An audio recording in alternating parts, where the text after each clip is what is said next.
સુરતના વેસુ વિસ્તારમાં સુવર્ણ નવરાત્રી મહોત્સવમાં બજરંગ દળની કાર્યવાહી. નવરાત્રી પંડાલમાં વિધર્મી મુક્ત અભિયાન અંતર્ગત ચેકિંગ હાથ ધરાયું. ઢોલ વગાડતા કલાકારો અન્ય ધર્મના હોવાનું બહાર આવ્યું અને સ્ટેજ પર વિધર્મી કલાકારોની ઓળખ કરી પંડાલની બહાર લઈ જવાયા.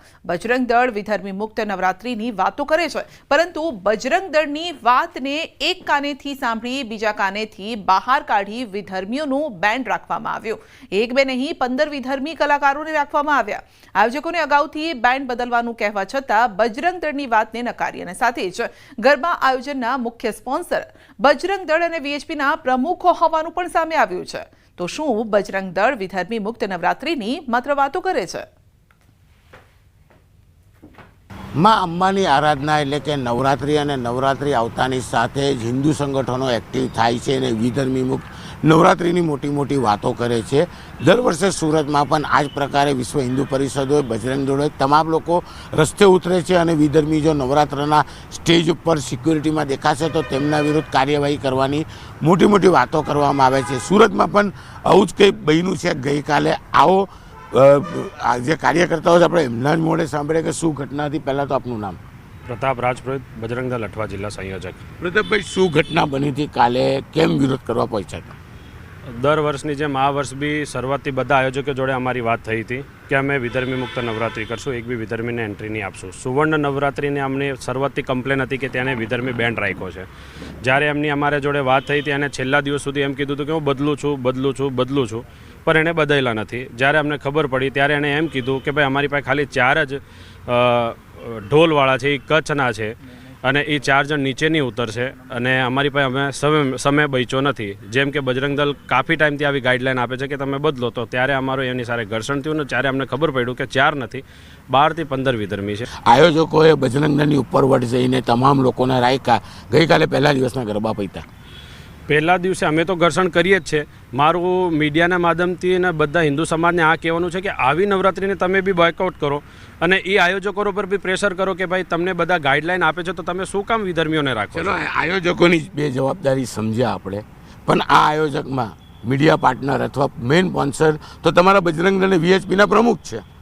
તો આ કઈ હિન્દુત્વની વાત થાય છે?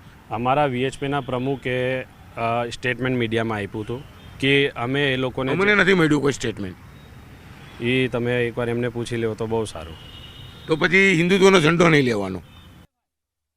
બજરંગ દળના અન્ય એક કાર્યકર્તા સાથે વાત કરતા તેમણે જણાવ્યું કે વીએચપીના અધ્યક્ષ પાર્ટનરમાં નથી, એ માત્ર સ્પોન્સરશિપમાં છે અને વિધર્મી હશે તો સ્પોન્સરશિપ પરત લઈ પૈસા નહીં આપે. બરોબર છે. જે નવરાત્રીનું આયોજન છે તમારા પ્રમુખ જ ત્યાં મેઇન સ્પોન્સર બનીને બેઠા છે, તો એને નથી ખબર?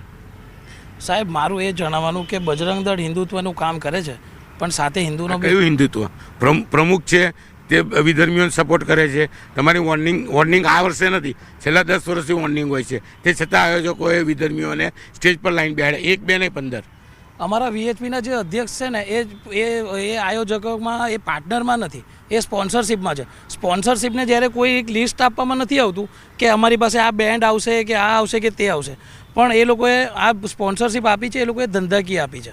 એટલે આમાં એ લોકોને જાણ ન હતી, પણ એ મીડિયાના માધ્યમથી બી જણાવ્યું છે કે ભાઈ આમાં મેં રાખ્યું છે, એમાં મને ખબર નથી અને હશે તો હું એના પૈસા નહીં આપીશ ને મારી સ્પોન્સરશિપ પાછી ખેંચીશ. બિલકુલ. આ કાર્યકર્તાઓ ગઈકાલે પહોંચીને ચોક્કસ હિન્દુત્વનું કામ આ કાર્યકર્તાઓએ કર્યું છે, વિધર્મીઓને સ્ટેજ પરથી ઉતાર્યા છે. પણ સૌથી મોટો સવાલ એ થાય છે કે નવરાત્રિ આવતા જ હિન્દુ સંગઠનો એક્ટિવ થાય છે, વિધર્મીઓ સામે મુહિમ ઉપાડે છે. પણ મુહિમનો અર્થ શું કે વોર્નિંગ આપ્યા બાદ આયોજકો વિધર્મીઓને સ્ટેજ પર વગાડવા બેસાડે છે અને હિન્દુત્વના જ આગેવાન છે ત્યાં સમગ્ર ગરબાના સ્પોન્સરને મીડિયા પાર્ટનર બની જાય છે. એટલે હિન્દુત્વની વાતો જ કરવી સારી લાગે છે, કામ કરવું નથી યોગ્ય.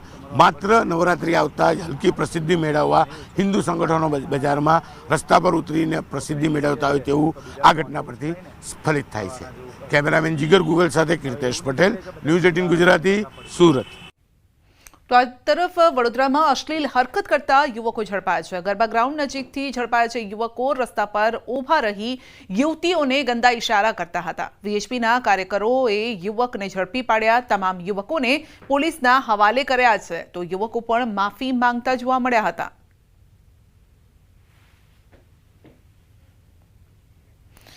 આ તરફ વડોદરામાં ગરબામાં વિધર્મીઓના પ્રવેશને લઈને વીએચપી બજરંગ દળ મેદાને એલવીપી ગરબા ગ્રાઉન્ડમાં પાસ તેમજ સ્ટોલની ફાળવણી વિધર્મીને કરાતા વિવાદ સર્જાયો છે. ખાણીપીણીના સ્ટોલ પરથી વિધર્મીને બહાર કઢાયો. બનાવ બાદ બજરંગ દળના કાર્યકરે કહ્યું છે કે વિધર્મી મુક્ત નવરાત્રી ઉજવાશે તો 500 થી 1000 કાર્યકરો અલગ અલગ જગ્યાએ રહેશે તહેનાત. વડોદરાના દરેક ગરબા પર તેઓ નજર રાખશે. એટલે એના માટે અમે અહીંયા ચેકિંગ કરવા માટે આવ્યા તો અમને માહિતી મળી અને આ જે સ્ટોલ રહ્યો સામે ફ્રેન્કી ફ્રેન્ચ ફ્રાઈઝવાળો ત્યાંથી એક વિધર્મી પકડાયો, એને ખદેડીને બહાર કાઢ્યો છે અને આગામી દિવસોમાં ગરબા કોઈ પણ વડોદરા શહેરના ખૂણે ખૂણે અમારી નજર રહેશે. કમસે કમ 500 થી 1000 કાર્યકર્તાઓ એક્ટિવ મોડમાં છે અત્યારે અને ગરબા બી રમે છે અને જે પણ વિધર્મી દેખાશે એને બજરંગ દળ એની યોગ્ય ભાષામાં બજરંગ દળની ભાષામાં જવાબ આપશે. આ ભાઈને આપણે પકડ્યા છે.